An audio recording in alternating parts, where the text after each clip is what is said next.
I think it's an area that a lot of people right now, currently, especially lower classmen, are not really informed well about. And then seniors are kind of cynical and pessimistic. They're applying to all these jobs, not really having known what to expect or known how to prepare themselves. And so we hope that a program like the one that the Center for Professional Development is creating will help students understand the importance of entertaining these opportunities early in their college career. And this is a program specific to first years and to sophomores to give them the professional skills or the skill sets and the competencies that are needed for postgraduate success. And we define that as employment, graduate school, service, and or a fellowship.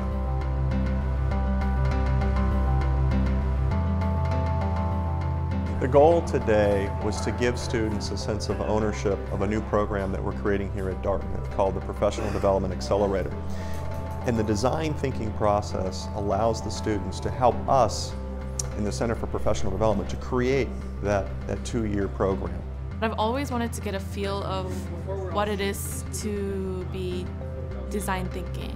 So I thought this would be a good way to experience that. Design thinking is essentially a process of problem solving and getting to innovation that matters to the end user.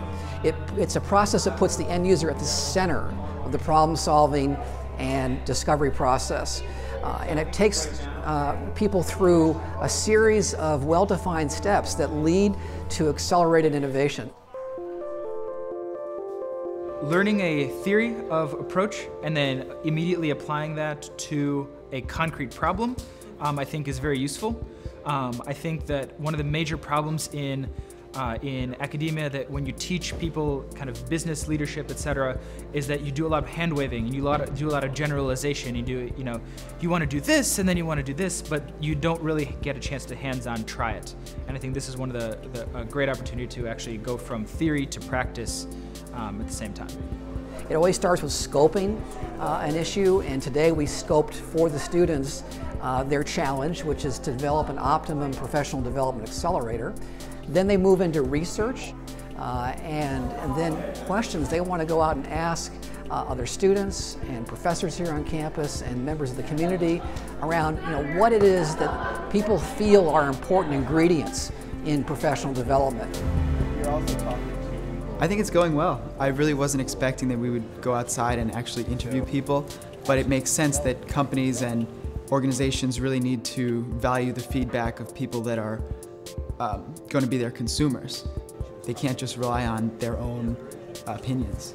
Why don't we bring everybody in together? That to me seemed like a really cool, really great idea, because Dartmouth is this huge community and you can't just look at a subset of it. You've got to look at this big whole thing about it. And so it's really interesting to me to be thinking about all the different ways that this community can come together and solve different problems and just from different perspectives.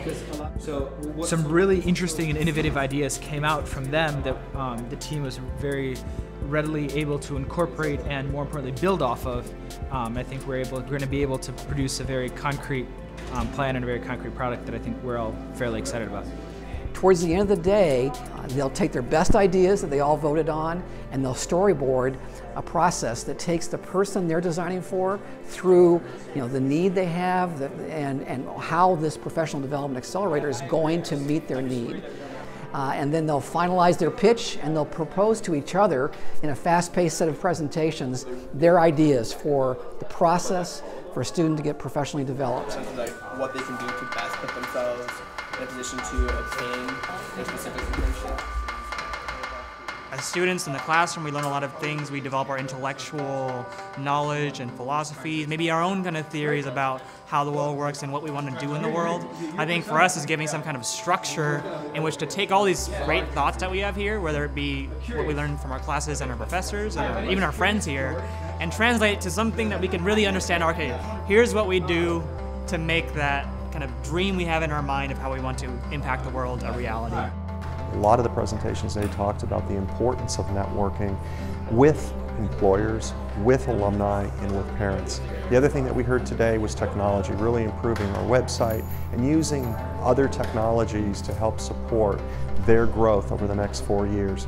Something like this isn't really a conversation you have on a daily basis with friends and all, so the chance to go out and actually interview people and talk about it and then come back and start thinking about problems and solutions and things has been, it's been fun, and it's also just, I think, a good process, and getting these steps down on how to go through a problem and break it down and solve it has been really useful.